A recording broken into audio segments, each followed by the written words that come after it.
Hello, everybody, and welcome to Tuesday Night Live here in the Honing Block with me, OC EJWAY.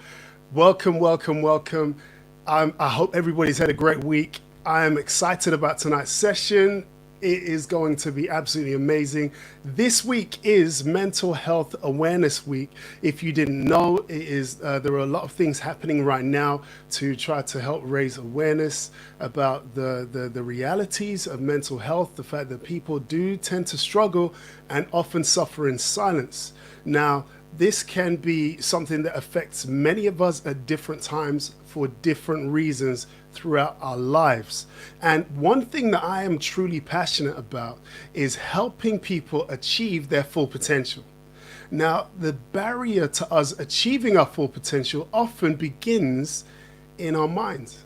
How we perceive ourselves, how we assume others perceive us. All of these things kind of could stop us from being the person that we're supposed to be. So I'm very happy to have a guest on tonight who not only knows how that feels, but has overcome those barriers to not just help herself, but now help other people to unlock their true potential and grow beyond the boundaries of their own mind when it comes to self-doubt, intimidation, and what we refer to as playing it small. We have none other than Deb Helfrich with us tonight. And if you don't know about Deb, I'm going to show you a quick short clip so that you can understand a little bit more about what she's about. Here, let's see. Here she is. There she is. Hey, everyone. Yeah. I've got one thing to say. Your health is your wealth. This is the post-pandemic reality. So, everyone's been vulnerable and share. I'll share. 1 year ago, I was 333 pounds. I have lost 130 pounds in my goal to bring well-being philosophy to the world. And here she is, Deb Helfrich. Thank you so much for joining us tonight. How are you? I am honored to be here, OC. I really am. I mean, I have enjoyed your content. I've enjoyed having conversations with you on LinkedIn. Yes, and I think we're going to have a lot of fun tonight, because when I say health is your wealth, I really believe that mental fitness is not a concept we talk about enough. You have to actually exercise your brain. Right. And that's where we talk about education, and there's this nice overlap that we're just not thinking about mental health clearly enough. Very, very true. Very, very true. And I'm excited to get into it. And likewise, I do enjoy our back and forths of LinkedIn and I remember the first time I saw you was on that very show, actually, on Better with Paul Carrick Brunson, and just all of the guests on that show were giving so much value. But what really did move me was that clip just now of your story and how you lost that weight and your journey. So I'd love to hear more about that. We're going to get into that, but for those people who don't know you, who are not familiar with you, just tell us a little bit about yourself and what it is that you do. So, it's interesting. Since March 2020, we all have to realize what we were is not what we might become. The world basically doesn't exist. Precedence has left Earth. So the quick answer is I have a degree in philosophy, and I did payroll software consulting for 20 years. I found myself in a state of chronic disease for most of my 40s. And I did what comes naturally. I started thinking about it. I started using philosophy. I started looking at all of the studies that were out there. And all of a sudden, I said, I've got to experiment. I've got to start doing some of these things. And not sort of, we have this idea that, well, you only do one thing and you measure. When it comes to the human body, so much is going on that we literally have to bring in every kind of thing we need to do. Mental things, physical things, food things, exercise things, creativity things.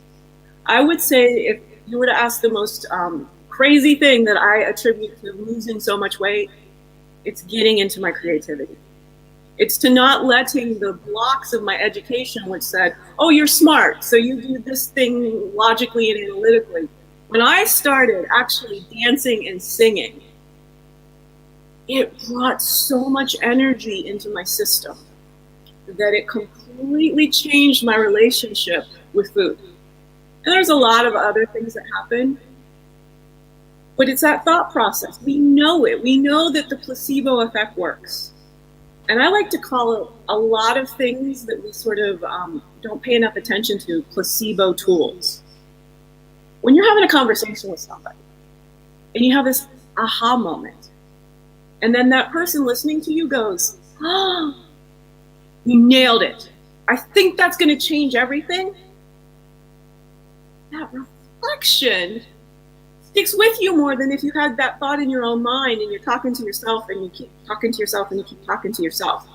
And for Mental Health Awareness Week, I swear the greatest gift we can give another human is to listen deeply and share with them what we cherish of what they just said. We need to hear that back from the people we're having conversations with. That's amazing. Deb, you have this thing on your website that says "Deeper with Deb," okay? And I know that in one small thing that you say, there's so much that we can unpick from there. But one of the small things that you said was you got in touch with your creativity. Yes. Now, here in the Honing Block on Tuesday Night Live, we're here to help entrepreneurs now, as well as career changers. You're a career changer. You're somebody who did have a specific career. You pivoted and you went out alone. How did that happen? I know you mentioned briefly, and this is why I said it's quite deep, because you mentioned very quickly that you got in touch with your creativity. You mentioned dancing, etc. But how did that process take place? What was the step by step? Did it begin? Did you think, right, I'm just going to go on my own and start a new venture? No. So let's be real about this. It was the chronic disease. I was unable to go back to my corporate career because of having multiple chemical sensitivity. I became so sensitive to cigarette smoke, pollution, dryer sheets, chemical scents, that when I would try to walk into my cubicle job, I'd end up in the bathroom throwing up around 9 a.m. It was devastating to me. It was really hard. I started trying to work online, and corporations simply won't hire you full time. Let's say 2012. Right, it was a real they might now. You know, again, everything is, again, this is where the creativity comes in to just go March 2020, it's a brand new world. So I went through years and years of struggle. And part of why I use LinkedIn so well is I've spent basically 5 years of my life considering LinkedIn like where I go to work. And I did it entirely differently than everyone else. I got my philosophy out. I used my brain. I would talk on all kinds of very diverse posts, and always basically look for the angle that nobody was seeing. And there's a lot of intellectual property that I put on LinkedIn that it seems like nobody even notices, to be quite frank. And that's because the creativity's missing. People are going online to get through as much as possible. And that is absolutely the wrong approach. You're not building human rapport. You're not increasing your knowledge. You're wasting your actual time. If all you're doing is dropping emojis here and there, liking here and there, you need to find other humans to listen to and to chat with on a deep level. I mean, there are amazing humans around this globe. I simply cannot tell you.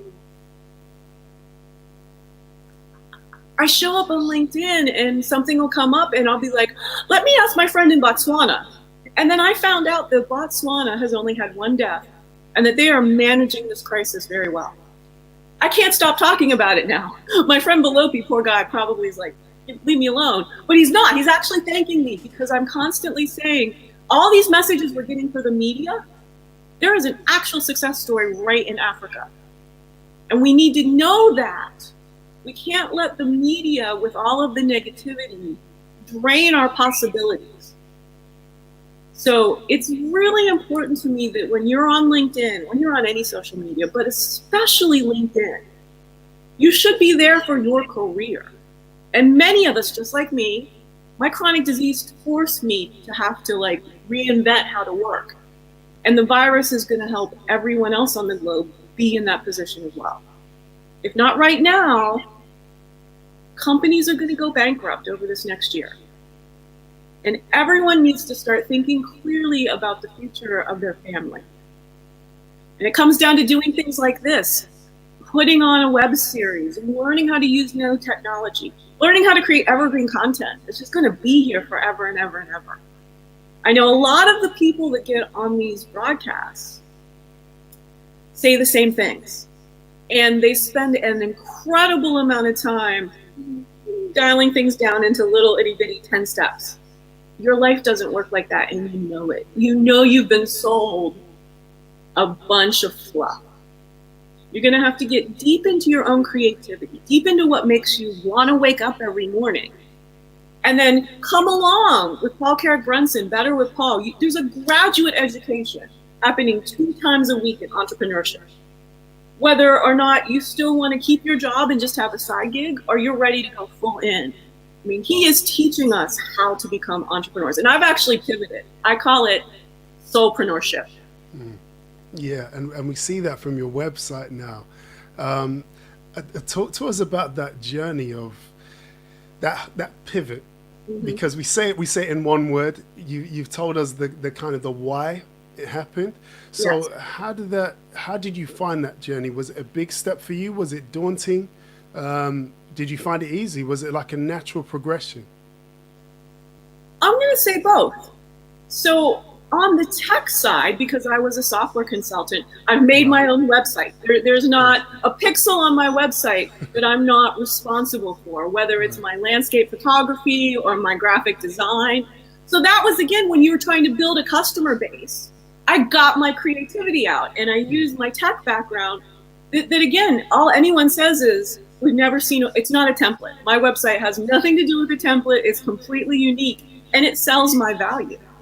So you don't have to go learn these things. You don't have to take courses. If you have that natural talent, if you've got your own paintings or you are a musician and you've got some sound bites, put that on your website, show who you are. And that's I think, again, we'll come back to this creativity, and I think it's an important message on Mental Health Week. Don't follow what everyone else is doing. That's the quickest way to fail. They've already done it. You're going to do you creatively. You're going to be smart and look at the money. You're not going to spend $10,000 on some other person's course when you can do what you can do, and then you can hire freelancers and giggers to, be the social media. And this is where I failed. I'll be quite frank. Being so independent, and I'm going to do all this, and I'm enjoying learning about how to do this. I probably should have gotten somebody to help me with more marketing earlier, as I spent a lot of time connecting deeply, but there's an aspect of social media you have to connect widely or else you are wasting your time. So things like that are, find out what you're good at, go into your creativity, but then be real honest. But you can go on Fiverr. I mean, I really don't know why I'm still not quite have done this. And I've got all this great content and it's not going anywhere because I keep making more great content. Right. And that's important. This is the difference, though. You see, you're the creative. Yeah. And this is one of these things that continues to come up. I have lots of discussions with different people, especially people who have pivoted or starting up by themselves. They, like I did, you start off, everything is you. You just do everything. But it does reach a point when, like you said, you reach the end of yourself. And you kind of have to identify not just what you're good at, but what you're not so good at and what you need to outsource and just get somebody else who's good at that to do that. Yeah. Yeah, and it changes everything. I mean, again, take a risk. So I don't know if you saw the post, but I went back and found out how I connected with Paul. Okay. And there's a post on LinkedIn, and he shared it. It was Thanksgiving weekend here in the US, 2017. He put out a piece of content, and it was great. And it was about how to get mentors. And so I connected, I sent him a little message, I gave him a tip. And the tip was, Paul, if you share your content with a hashtag, then people can click on the hashtag and come right to what you're putting on LinkedIn. Forget about the algorithm.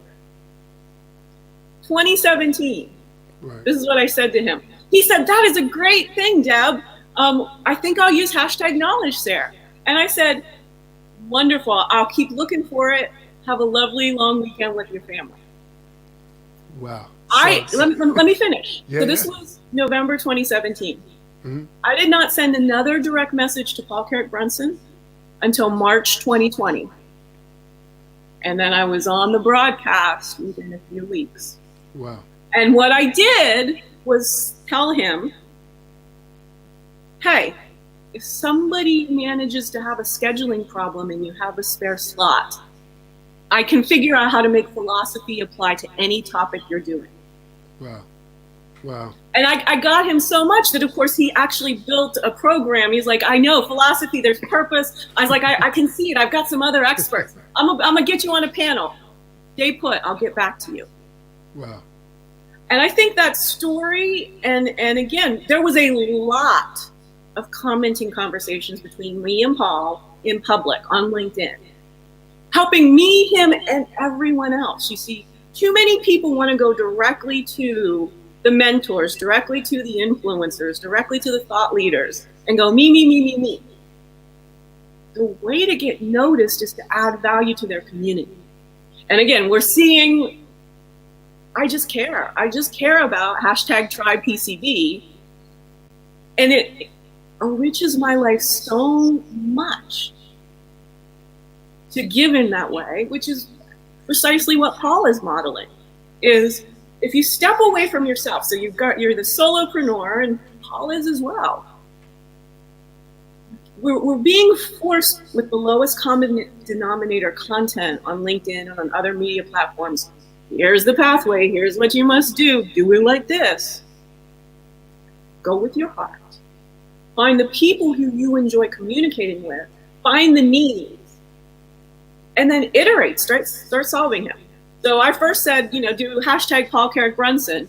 I knew it was too long, but I didn't really know enough at that point to really tell him the precise one. Iterate, make the best case you can, but also know that influencer has got so much else going on that you don't want to, it's not a big deal if you don't hear back from them right away. You want to build that relationship in public.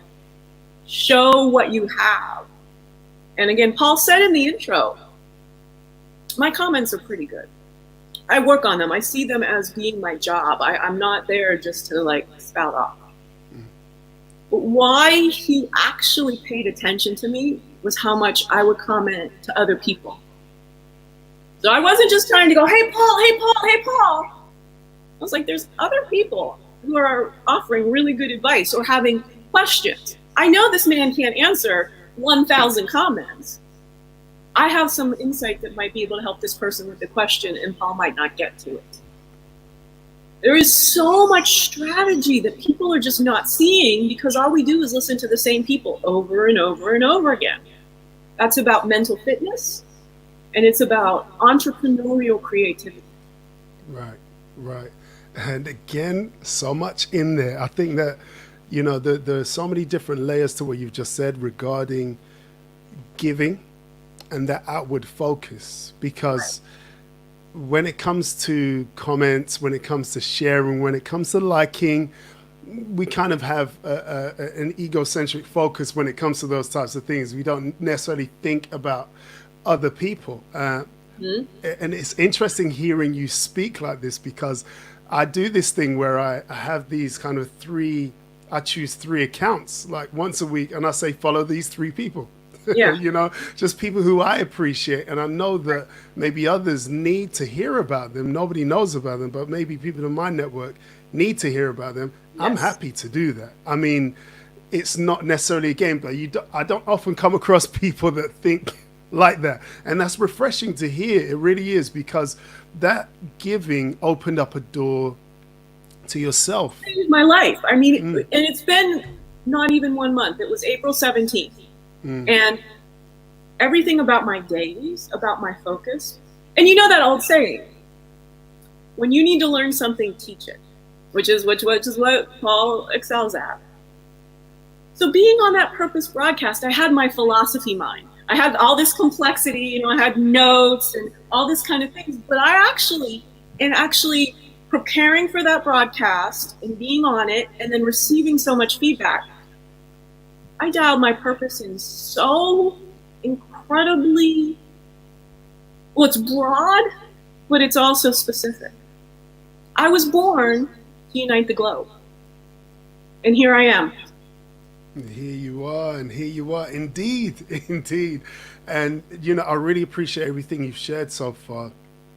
I'd like to know, because every time I hear you talk, every time I see any of your videos, you're a very upbeat person. You're a very positive person. The energy just comes across as soon as you start talking. So, you know, this is Mental Health Awareness Week. There are people who don't feel upbeat. There are people who actually feel depressed, or they have signs of depression, or they're feeling down.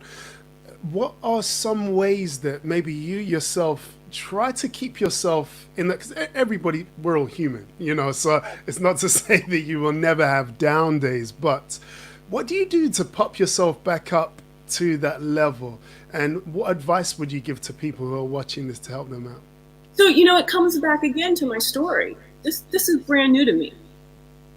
I was morbidly obese as I was a toddler, and I was very intellectual, very, most people would call me shy, and I was like, well, I'm not shy. I mean, if you listen to me, I talk about anything. I have that philosophical curiosity that I don't find any subjects really taboo to talk about intellectually. So it was always funny that people would say I was shy because I was an introvert, a very extreme introvert. I like to observe people. And so the first thing I want to say to people is, look at your energy, not as something diagnosable. Look at it as, are you really just an observer? Many actors, we see them, we see the performance, which is what this really is. But if you understood that I spent the morning being relatively calm, doing research, preparing, thinking about, is there anything I really want to make sure I say to this audience?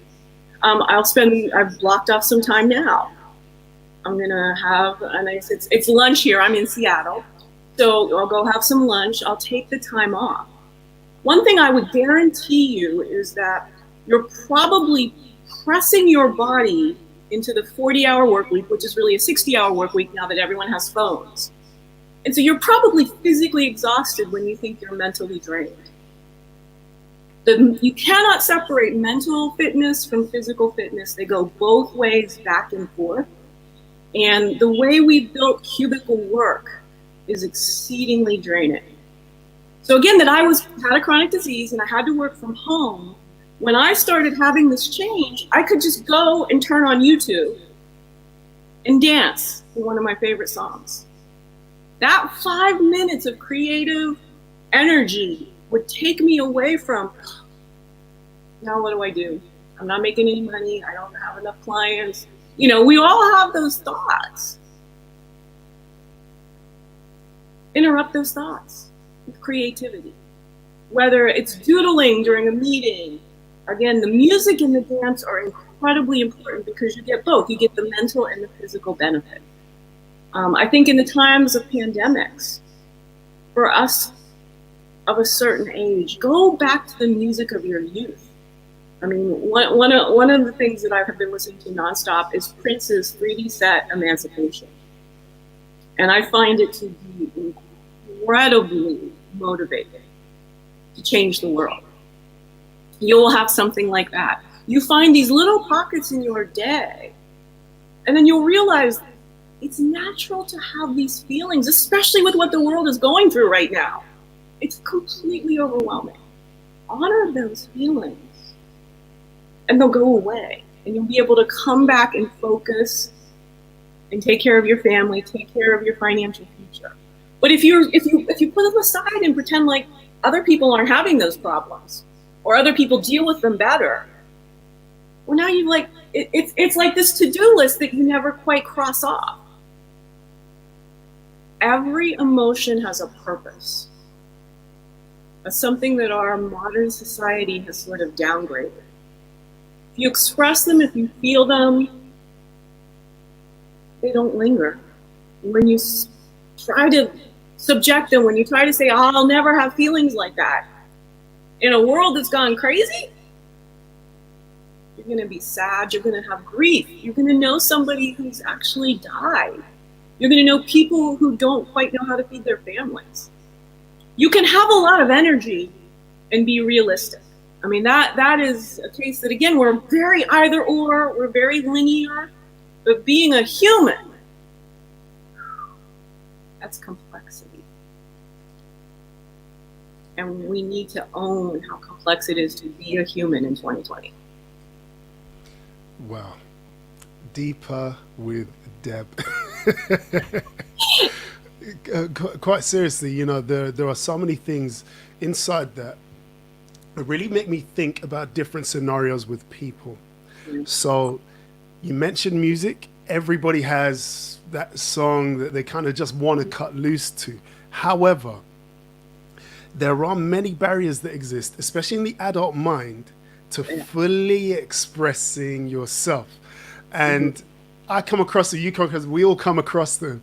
How did you personally overcome those barriers, and what would you say to other people? Like, for example, I'm the guy that at my workplace, you know, when they brought in a bouncing castle for the children, and after the children finished and went home, you know, I was a school teacher, the teachers were out there, you know, I jumped straight on that thing and I started bouncing. That's me. You know, I don't really think too much about, I don't take too seriously what other people might think if I'm jumping up and down, but not everybody has that. What would you say to people to help them just overcome those barriers and just express, whether it's that music, they just cut loose and dance, or, you know, just kind of along those lines of what you said? You know, this is probably the hardest question I've ever been asked. So I appreciate you asking me this, because this is the change in my life. Is somehow, some way I got past that adult barrier that I had to behave a certain way because I'd already achieved 21 years of age or something.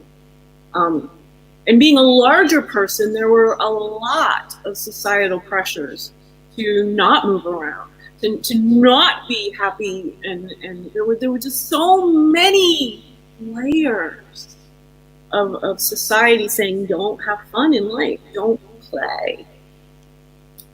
I think really the only way I broke through, and we hear this again and again and again, was I was gonna die.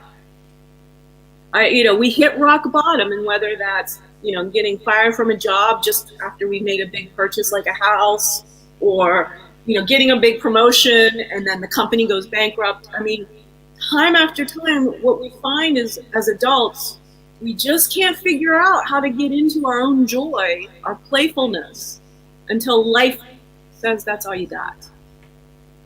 And while this is a horrible situation with the global pandemic, it's doing that for humanity as a whole.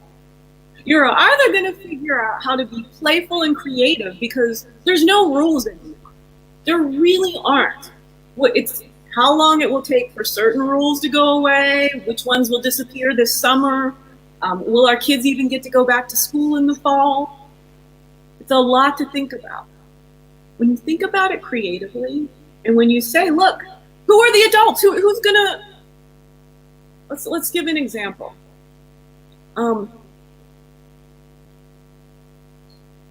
This is a hard question to answer. How do you break free of all of the societal stuff?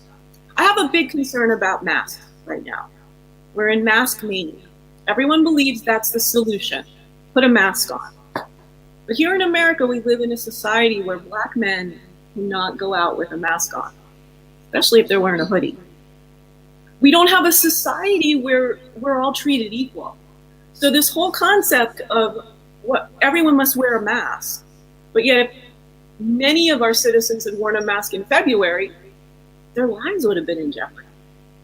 So how do we get around this? How do we play through all of these new scenarios?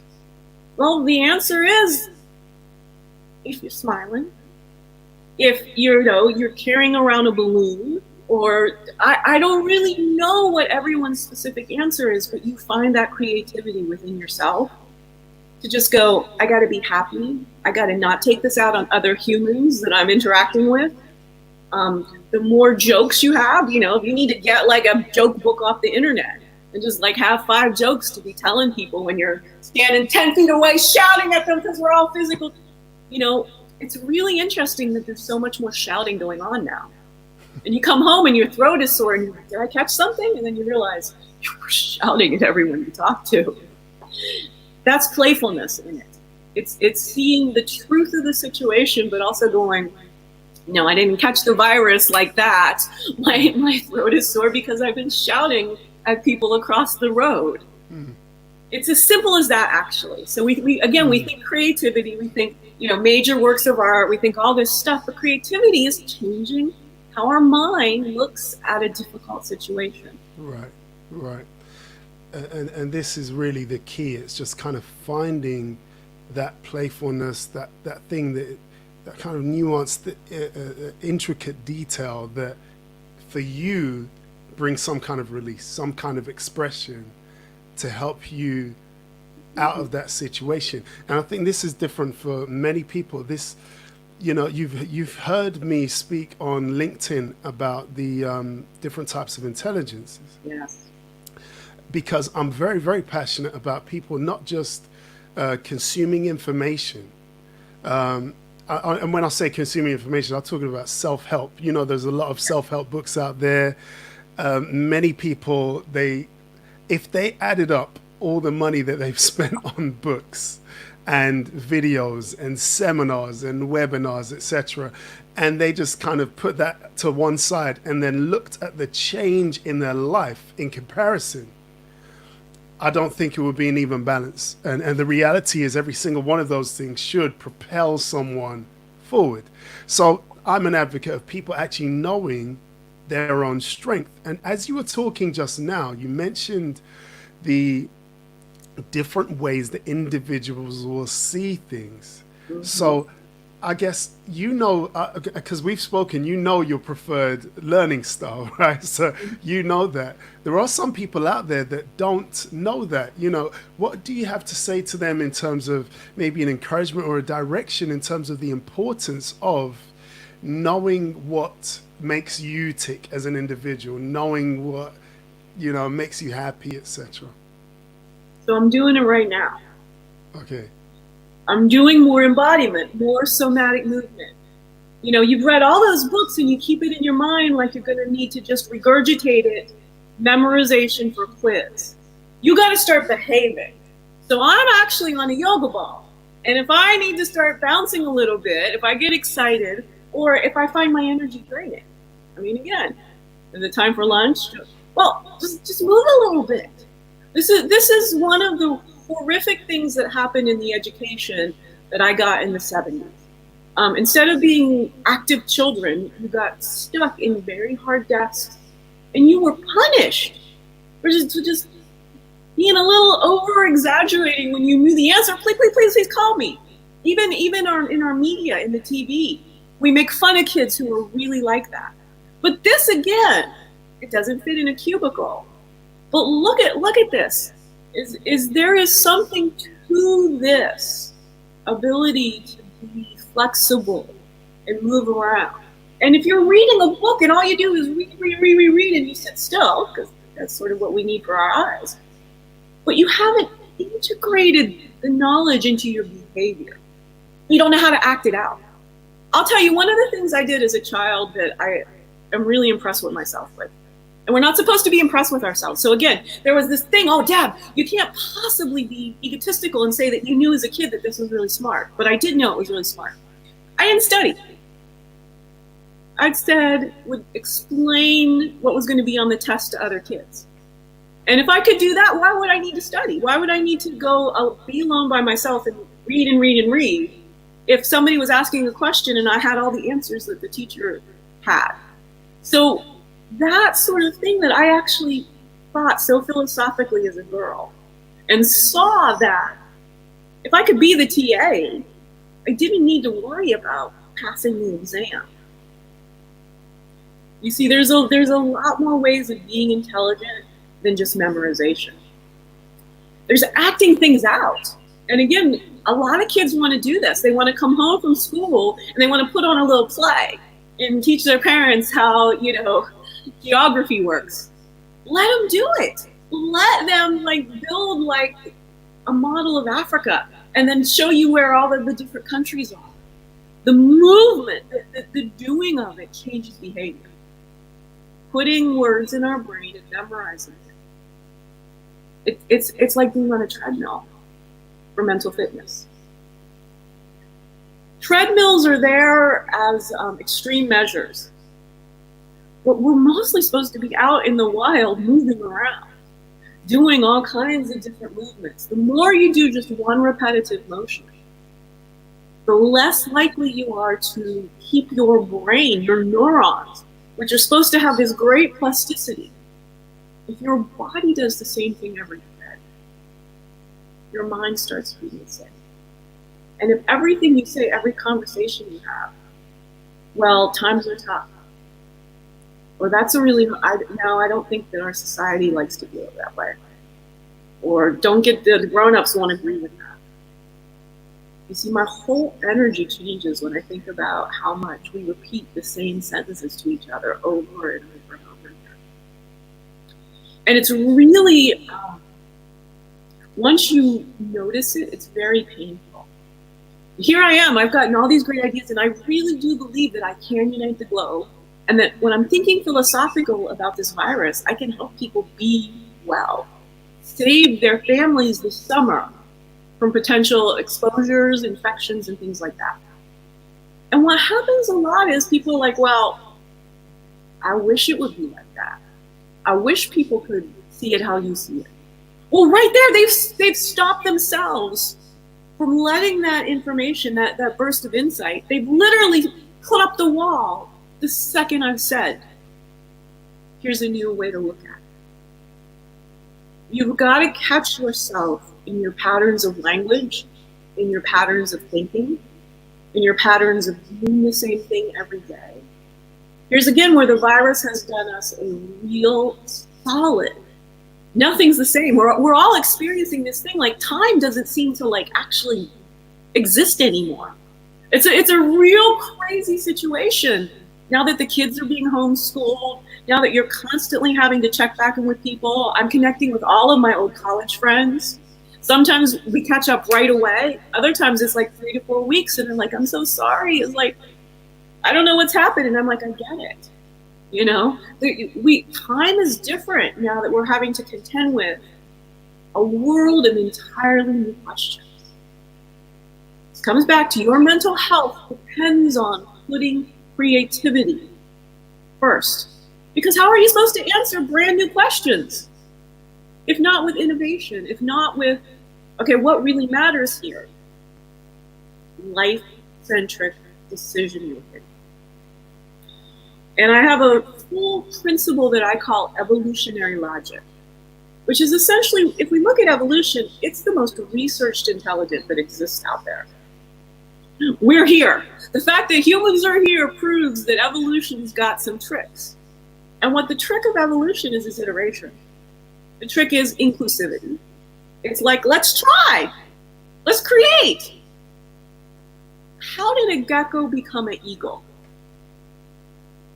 Well, there was an adaptation. It was probably pretty painful in the beginning when this sort of crazy thing, but all of a sudden, the lizards probably then started noticing they could get a little air under there. And they started doing this. And then all of a sudden, there's flight. Reptiles become birds. I love looking for inspiration everywhere. Every piece of knowledge that you have, if it's a worthwhile piece of knowledge, you should be able to use that in your daily life. Don't consult a bunch of people putting out a bunch of top 5 lists on social media. Go in your own brain. You've got all this knowledge. Figure out how to bring it forth into the questions that you're faced with right now. Very, very, very, very interesting, Deb. I have to say, one of the things that you said last is probably one of the strongest for us in terms of finding inspiration from different places.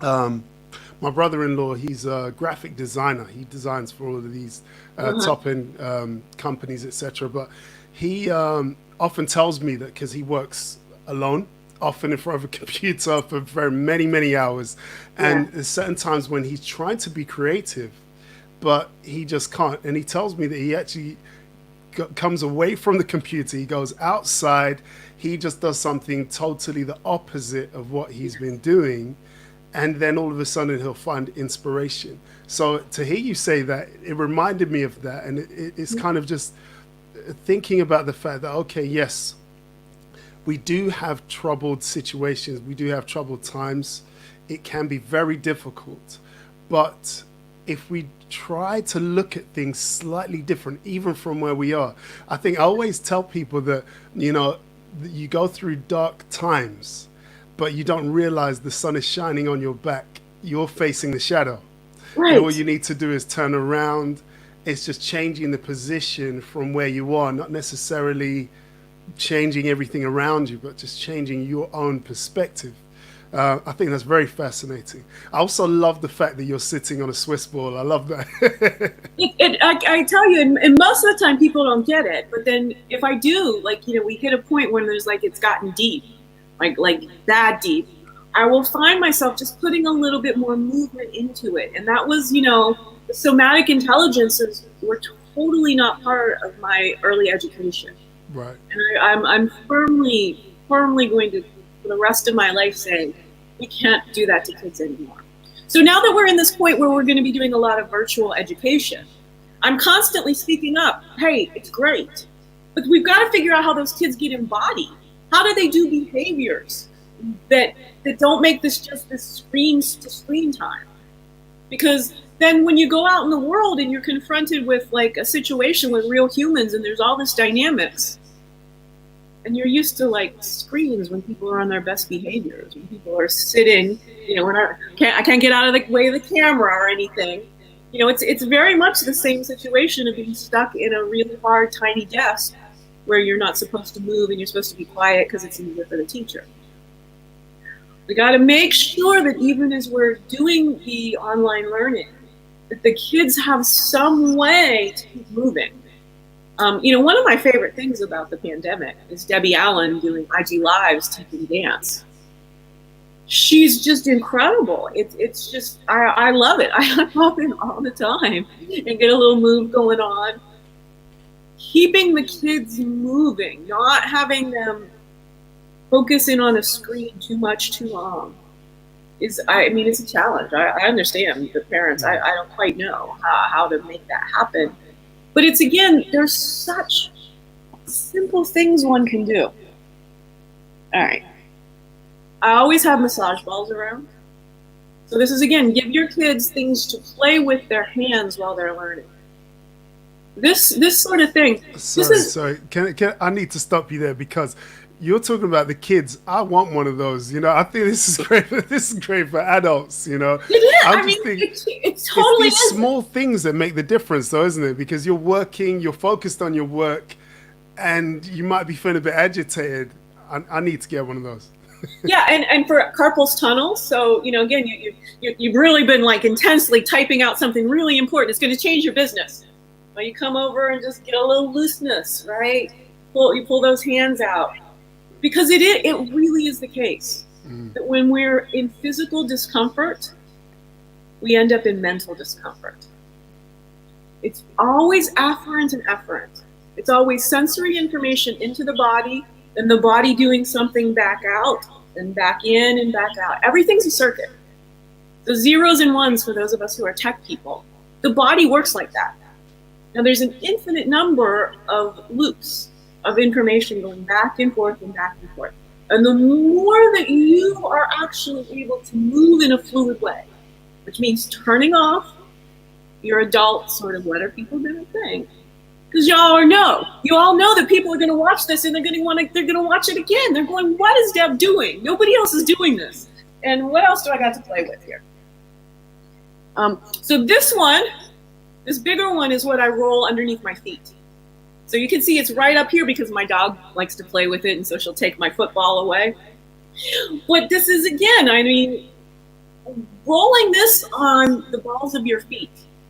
Incredible. Incredible way. Here I am, I'm on the ball, I'm moving around. I got props that I didn't even plan to have. And of course, we'll bring up, always gotta have this. I love it. I think that. But guess what I also have? I wasn't expecting the balls or anything. This is, oh, look at that. Nuts to the energy, the protein, right? Shoes. Okay. So I think the strong message here is, one, look at things differently. And by the way, if you're watching and you have any questions for Deb, we're about to wrap up now. Type your questions in the comments. We're going to pose them to her. But yeah, the fact that we need to think about things differently. So the situation that we're in, let's think creatively. Let's think about what we personally like, what we personally need. Let's all buy some massage balls and the feet one. So again, you know, when I want to make sure I get my purpose and my mission, I'm here to create the Wellbeing Philosophy Institute.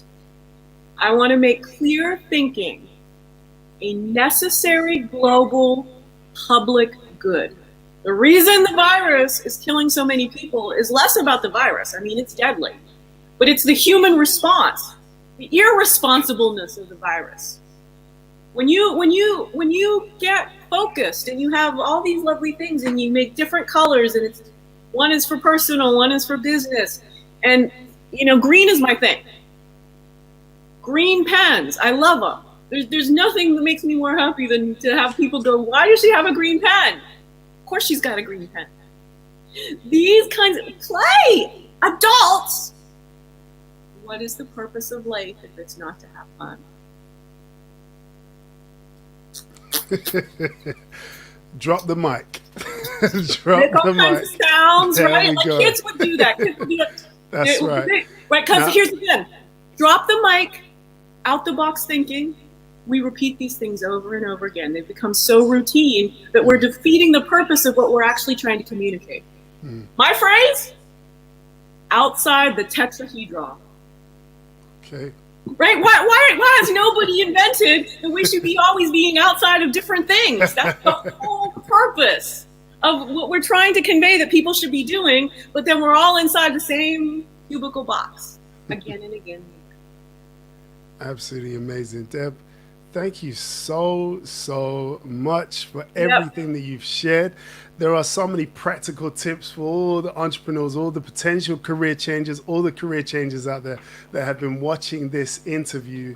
Watch it again, write down notes, share this with your friends who need to hear it, because I think, just invent your own thing. I mean, again, this is it. I love what you're saying, but don't. Yeah. If you've watched this once, you've gotten all of it. Right? Yeah. And so I really appreciate the message. But again, I'm going to just say, this is it. I'm doing it live. Is you interrupt in a positive way. There's nothing wrong with what you're trying to do, but it defeats the purpose of saying, just go invent how to live your life to your own best interest. If you're not hurting anybody, and it's not illegal, you better be finding ways in your day to do something completely new, because that's what brings this energy. This energy is not about a supplement or a scoop of protein powder or any of the things that people are trying to sell you. This energy comes from deep within. And it's about, because my life got so hard with the chronic disease, once I started feeling better, I'm like, I'm just going to enjoy my life. And it really is as simple as that. You'll spend some time doing work. You'll spend some time, taking that adult energy and really becoming the entrepreneur you're supposed to be. That takes some analysis. There is some repetitiveness there. But you'll be able to do that kind of work when your purpose lights you up. When you get to play with people, when you get to meet people like OC and just have a blast. Now you are actually becoming a real adult. That's it. Playing playing the way to make money. There we go. There we go. So don't follow my advice from the last time. Go out there and be you. Share it. As Carl Brunson was saying, there you go. Don't rewatch it. Make sure you make 5 other people look at it. There we go. And be you. Be exactly who you are meant to be, who you're created to be, and express yourself without hindrance. Deb, thank you so much. Thank you so much. I can't thank you enough. I need to. Do you know I'm working on here? I'm working on sound effects. I kind of chickened out today because I had something set up. I was practicing, etc. But I need like a round of applause. You know, I think times like this, I need some other noises too. But no, thank you so much for joining us. You're on the West Coast, aren't you?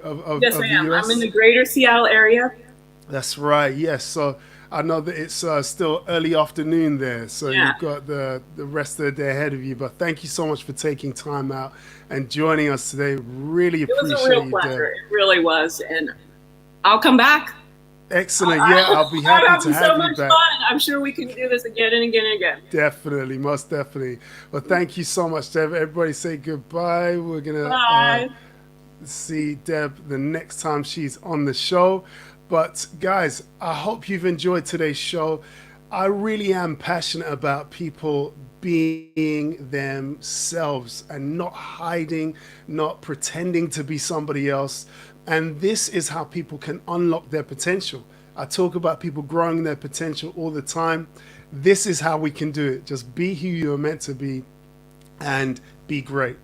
Okay, so listen, right now I have to announce that, you know, we usually have competition time every week. So I'm going to put up this to show you that we have another competition this week and we have a question of the week, but I'm going to bring myself up at the side. But what you won't, in fact, no, I can't bring myself over the side. What you can't do is answer the question right now. Now, here's what's happened. I want to say, first of all, congratulations to last week's winners. Congratulations to Alex Chenov from Russia and to Joshua Ford from Birmingham. They were last week's winners. They both won a £20 Amazon gift voucher as well as a free financial review courtesy of AMA Finance that is worth £595. Can you imagine? They got that for free. And you will have another chance this week to enter the same competition. So there'll be a new question, but the question will be posted on our website. So what is our website? Our website is www.edgewayedu.com, and I'm going to change that. You can see the scrolling banner at the bottom. If you join us on the honing block, or if you visit the website, you can see the competitions tab on the website and you can enter the competition there. So congratulations again to Alex Chenov and to Joshua Ford from Russia and from Birmingham respectively. I'm going to remove this. My goodness me, what a session. What a session. If you have enjoyed today's session, please share it with everybody that you know. Share it with everybody. Just let them watch it and help them to unlock themselves too. If you enjoyed this week, you are going to really enjoy next week too. We've got another great guest. We have none other than Mr. Chris Cooper, again from the States, joining us. And we're going to be talking about procrastination. How are you when it comes to putting things off till later or just doing it straight away? We're going to talk about that, and we're going to help people get some practical tips on how to deal with procrastination. You can procrastinate less. But guys, thank you so much for joining us tonight. I hope you've enjoyed the show. God bless you all. Take care and see you next week here on Tuesday Night Live.